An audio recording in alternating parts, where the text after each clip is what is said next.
Today on the PB&J show, we will be talking about celebrity worship. Or as the title infers, celebrity worship. Or, may I take your restraining order, please? What is the general public's obsession with film actors, musicians, Comedic personalities, charismatic internet sensations like myself and PB? Wow, there's just so much to discuss. Shall we get started? Indeed we shall. And we've got a lot to talk about today. Plus, Right. we got a lot of crazy skits for you. To help you get through your crazy commute. Right. Or your hardcore workout. All right. Or to mask the sounds of masturbation from your parents who have incredibly thin walls. I like to listen to podcasts so my neighbors think that I have friends. Meanwhile, I'm actually masturbating. Aww. So let's get to it. Time to create the subterfuge. Here we go. You listening to the PB&J Podcast.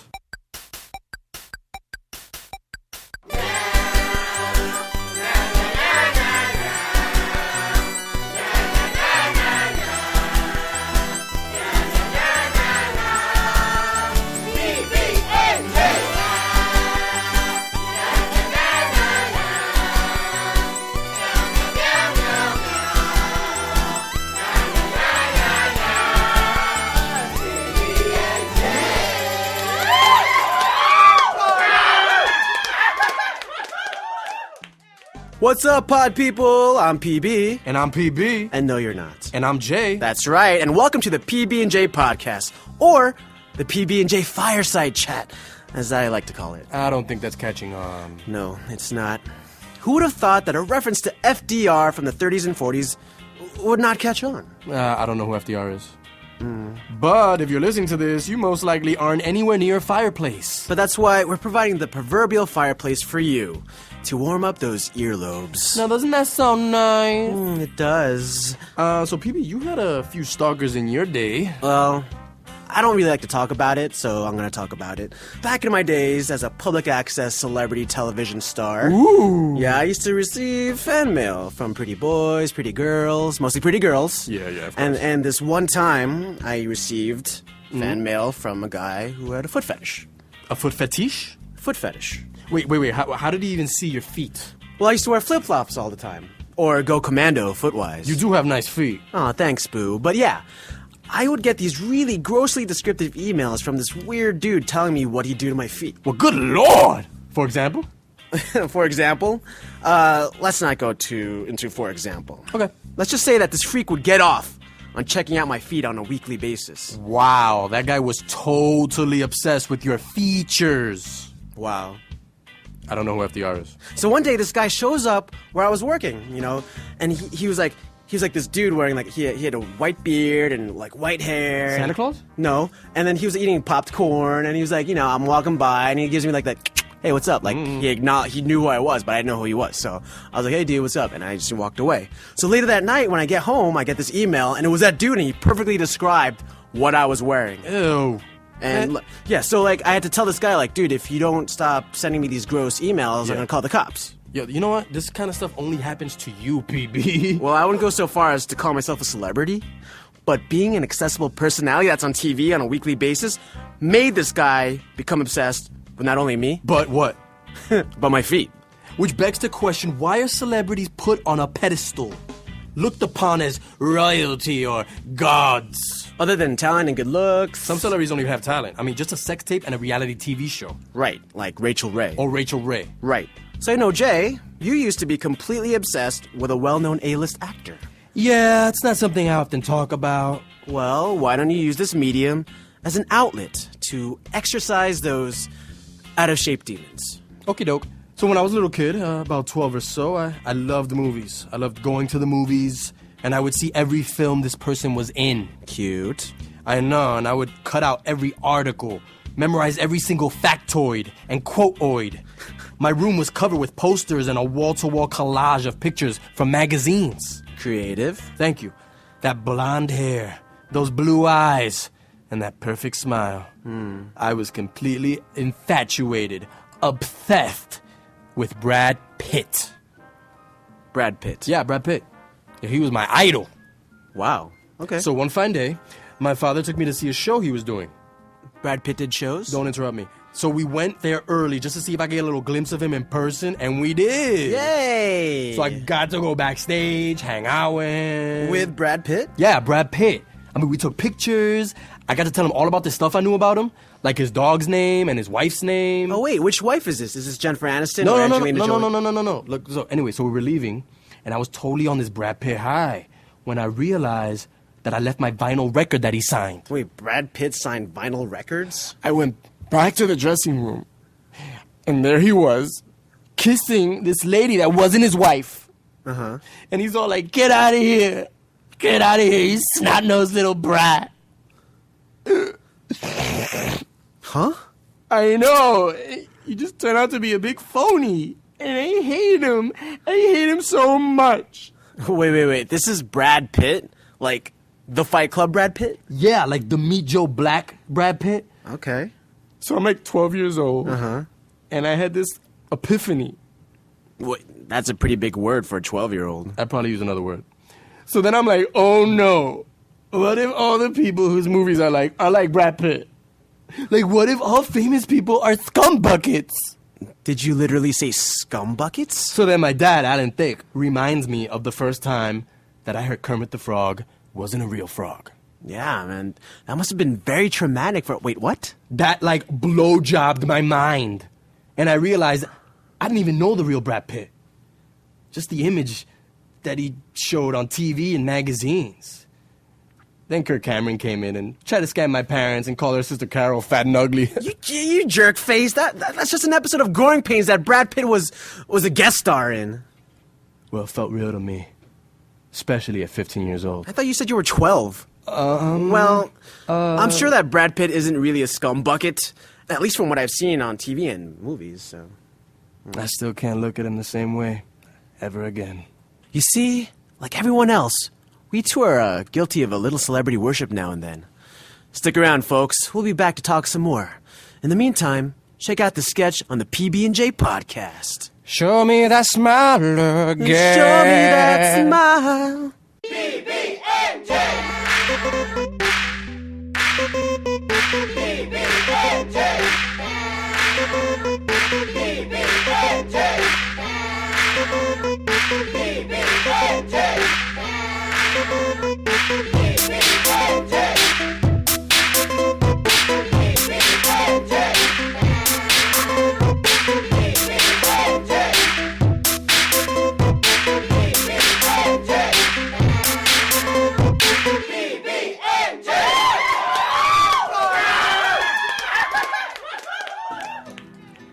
Hello, babies. Welcome to the Eric Baña Show. I am your host, international películas star, Eric Baña. And with me, as always, is my diminutive co-host, Elisha Wood. Say hola to the listeners, Elisha. Hello, listeners. Short and sweet, just like you, Elisha. Yeah, that's right, Baña. Hey, that's me. So we are new to this world of podcastings.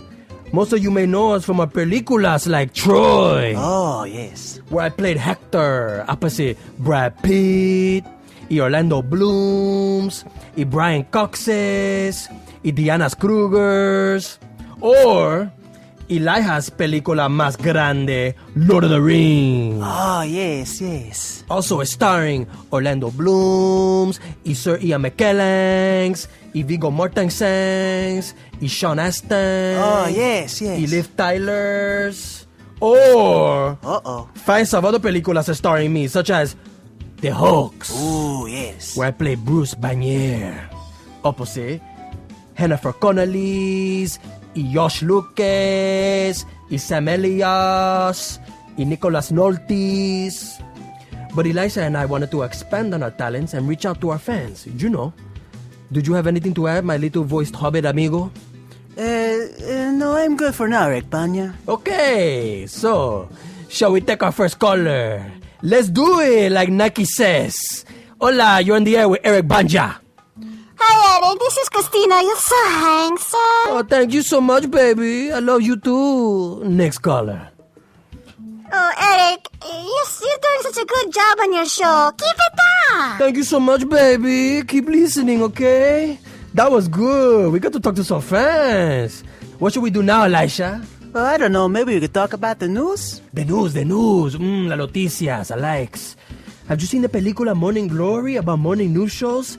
Starring Harrison Ford, y Diane Keaton, y my time traveler's wife co-star, Rachel Mcadams. Oh, Rachel Mcadams from las películas más grande, Mean Girls, starring Lindsay Lohan, y Lacey Chabert, y Amanda Seyfried, y Lizzie Kaplan, y Tina Fey. Sí, that her Rachel McAdams. Oh, sí, star de Notebook, opposite Ryan Gosling, y Sherlock Holmes, starring Roberto Downey Jr. y Jude Law, y Wedding Crashers, starring Vince Vaughn y Owen Wilson. Sí, Owen Wilson. No, I didn't see it. Neither did I, but it looks muy bueno. I should put that on my queue on my Netflix. Yes, okay. Should we take more callers? Well, people are calling us. But of course, so they want to talk to me, Eric Baña. Next caller, you on the air with Baña. Hi, Eric. I'm a huge fan of your work, your películas. Thank you, baby. Yeah, so for the last few weeks, I've been tuning into your show, and you and Elijah don't do much except name drop. Oh, that's so sweet. Thank you, baby, for listening to me. I loves yous, okay? Next caller, you on the air with Baña. Eric, it's me, Christina. You're so handsome. Thank you so much, Christina, baby. Oh, gracias. I love you too. Okay, Elisha, you know what that reminded me of? Hey, what's that, Baña? I was on the set of my películas, Star Treks, starring Zachary Quintos, y Cristóbal Piñez, y Simon Peggs, y Zoe Saldana, y Winona Ryder, y Leonard Nimoy. Ay, ouch!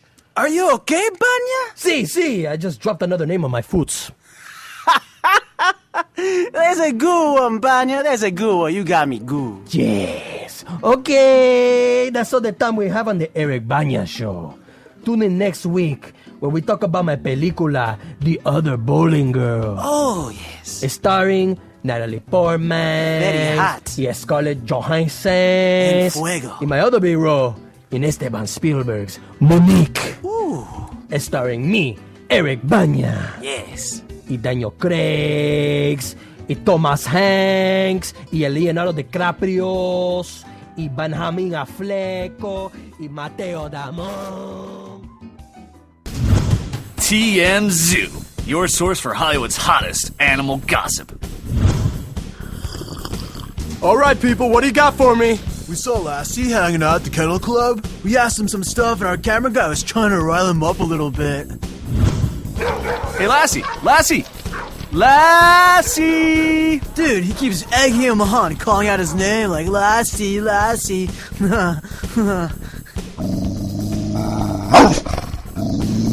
And then Lassie just goes off and she starts peeing on the guy like he was a fire hydrant, man. It was classic Lassie, man. Good for Lassie. She even relevant anymore? I mean, what does she do all day? Hang out at the dog park? Lassie! More like last decade. Overweight black woman, what do you have for me? We saw one of Siegfried and Roy's famous white tigers at the Chris Angel show. Oh, really? Chris Angel? He jumped ship to another magician? Oh, hell yeah. Right now, you can't trust anything with a first name Tiger. Haha, well, I gotta put that one on the board. And you know he bleaching his fur extra white, cause he ain't getting any younger. Really? Haha, bleaching? Oh, hell no. Ain't nobody wanna see no gray aging tiger. Wait, let me get this right. These tigers are frosting their flakes?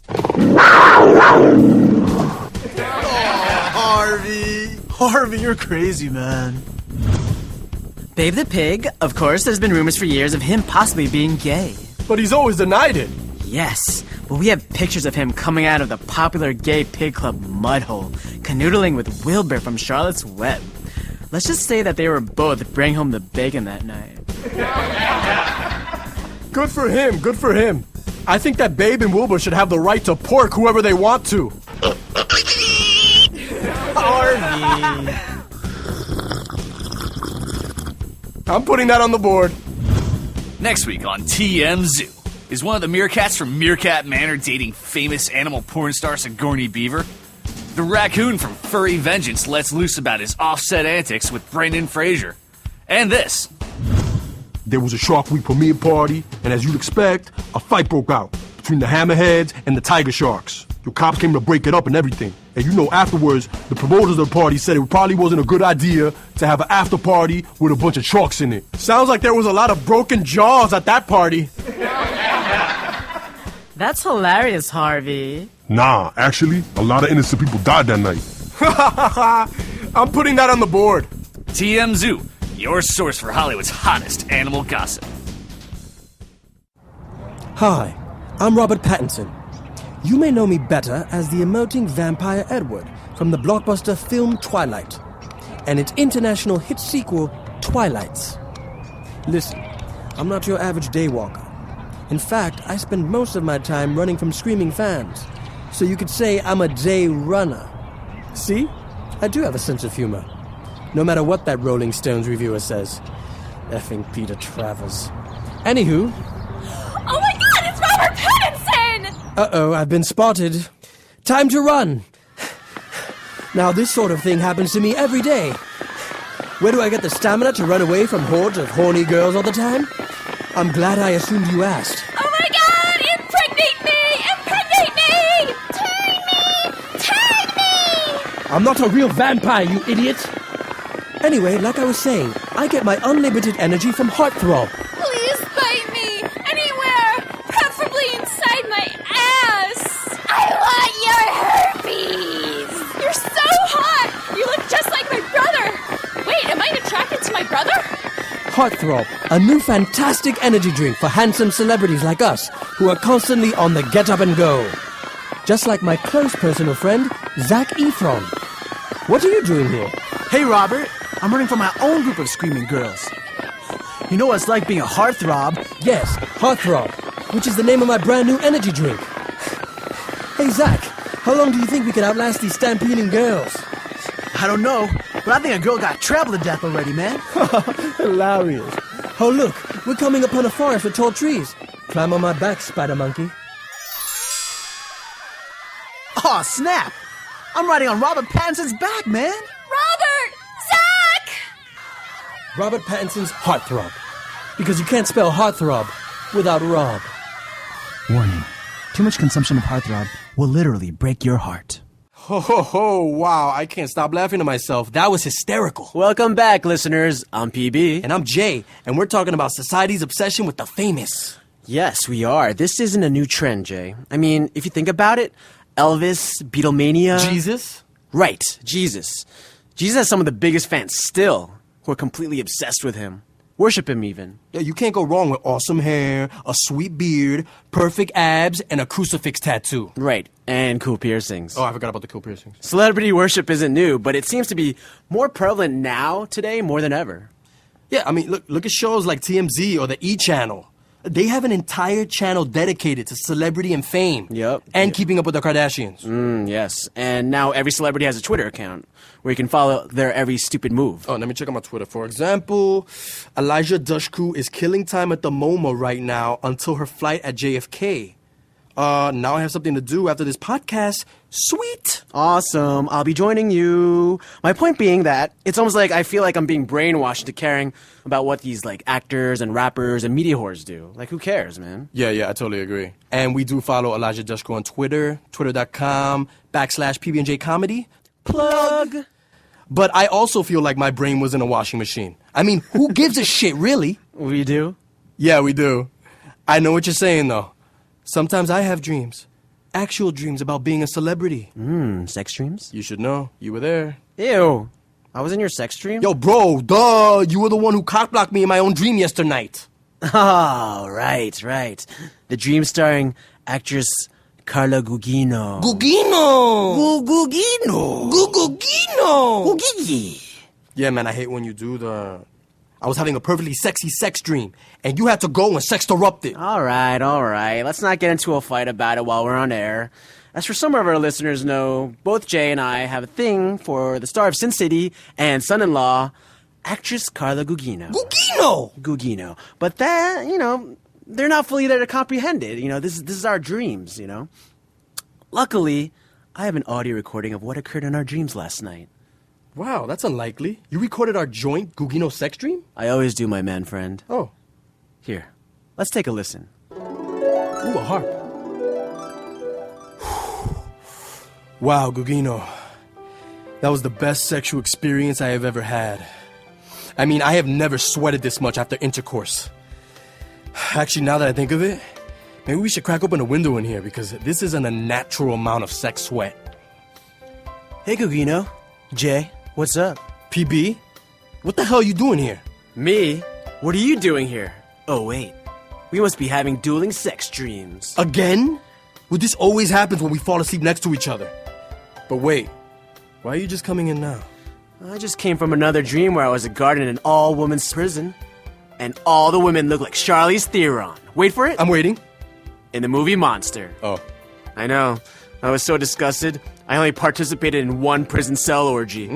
So, I definitely need me some Gugino action right now to wash off all the ugly. If you don't mind. Wait. You're gonna have sex with Gugino right after I just did? What? You can't get STDs from having dream sex. Listen to me, PB. This situation might not be real, but my feelings for that woman in there are as real as the show Real Sex on HBO. And until I actually have sex with her in the real world, and not the show Real World on MTV, which is mostly not real, then this is the only way we could really be together. Now, if you're my friend, you'll respect that, and not go in there and bone the Gugino. So I'm gonna put my hand out and ask you, what do you say, pal o' mine? I'm gonna bone Gugino. Okay, can I at least watch? And that's how it went down, man. Yo, that's like the last time I shared a sex dream with you. You're like the Freddy Krueger of cockblockers. I'd like to think of myself more as the Christopher Nolan of cockblockers. It's a little more classy. Okay, you know what? I'm gonna pretend we just didn't wake up next to each other with erections. Nice. You really know how to paint an inappropriate picture for our listeners. We'll be back with more PB&J.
We're back with the top 101 awesome celebrity uh-ohs. These RIPs definitely will make you LOL. We're at number 35, Rebel Without a Pulse. James Dean was only 24 years old, starred in only 3 movies, and he crashed his Porsche. Oopsie. Looks like something was tearing James Dean apart. A huge truck. James Dean was a really hot, popular actor known for his looks who died in a horrible car crash. So my question is, why doesn't Matthew McConaughey drive more? Uh-oh, the juice is loose at number 45. OJ murders his wife and some other dude. Oh boy.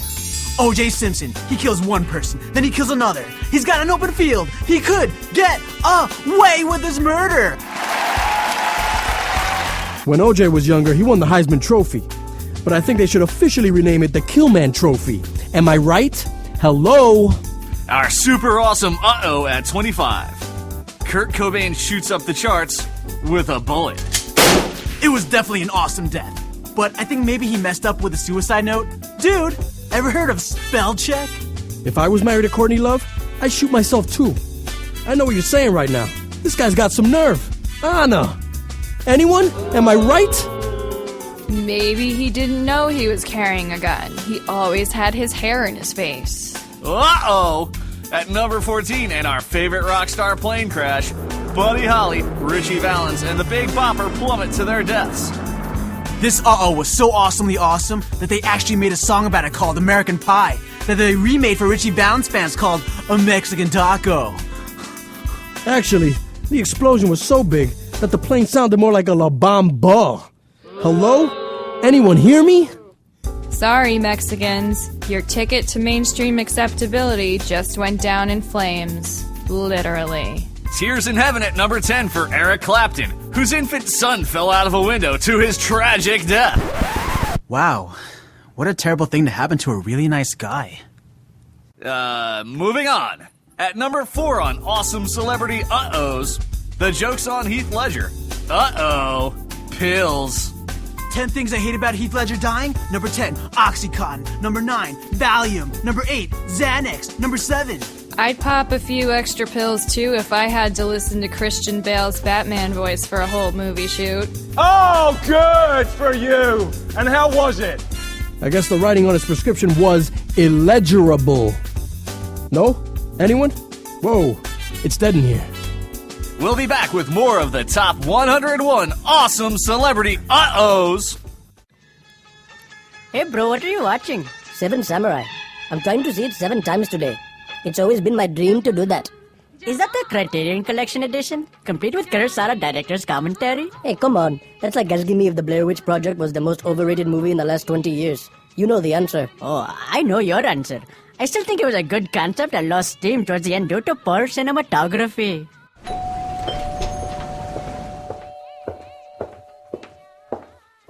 I was looking for a John Travolta movie for my sister that I can't remember the title of. Unless it's blown away, I don't even want to have this conversation. I'm glad you said that. That was De Palma at his best. Until he started getting bad script disease. Yeah, I think it was called Broken Arrow. She's a big Christian Slater fan. You know what I'm a big fan of? You leaving my store. I don't want to help you if you can't help yourself. You just gave flashback nightmares of John Woo coming to America and being raped of his creativity because American studio caring about bottom line. More like bottom of the barrel. Dude, I don't know what you guys are talking about, but you're a bunch of crazy film snobs. I was this close to throwing a Richard Linklater movie in his face. I hope it was School of Rock. I wouldn't want you wasting a movie like Slacker, which happens to be one of the best independent movies of our generation. No, it was definitely later day Linklater. These days, he can independently produce a proper shit. We carry School of Rock in the store? Hey, it's a guilty pleasure. Jack Black does have his moments.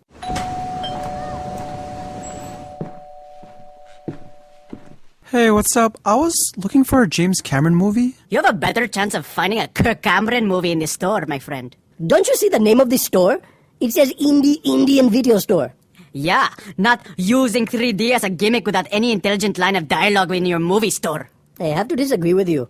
I think 3D is the way of the future. It just has to be backed up with a coherent plot and characters that pop off the screen. Although it does have great cinematography. I mean, I'm not blind. Really? Unfortunately, I'm not deaf. It's a good thing he made Terminator, because all his characters sound like robots. Okay, you know what? I'm just gonna go Netflix it. Yes, watch you don't hit an iceberg out there, my friend. Wow, I really hope that's the last Titanic reference that you make for the rest of my life. Hey guys, this is tough. I'm looking for a really hard-to-find movie called The Killing of a Chinese Bookie. Ah, yes, one of Jim Jarmusch's finest. I'm pretty sure John Cassavetes directed that. Are you serious? I happen to know that Cassavetes used a lot of the same actors in his movies, and I don't remember any of them being Chinese. Definitely Jarmusch. Very avant-garde, which is very Jarmuschian. Oh my goodness, did you just say Jarmuschian? Yes, I'm coining that phrase today. Well, I'm checking IMDb on my phone, and it totally says John Cassavetes directed Killing of a Chinese Bookie. Take your futuristic gadgets out of my face, man. What do you think this is, Radio Shack? Look, I wrote my college thesis on that movie, okay? It was a scene-by-scene breakdown of the actual killing of said Chinese bookie. And it was written in the iambic pentameter. Dude, at this point, I don't even care who directed it, man. Like, do you have the movie or not? Even if we had the movie now, we're not going to sell it to you. You disrespect us in our own store. We were born film buffs. We came out of the womb telling the doctor that he needed better lighting in the delivery room. And, if I remember correctly, I was the one who yelled, "Cut!" after he clipped the umbilical cord. Fuck you guys. I'm gonna go on eBay. Hey, check it out, dude. I have the movie right here, and that guy was right. Chinese bookie is a Cassavetes. I knew that. I didn't want to sell it to him because he reminded me too much of Michael Bay. Oh, don't get me started on that guy.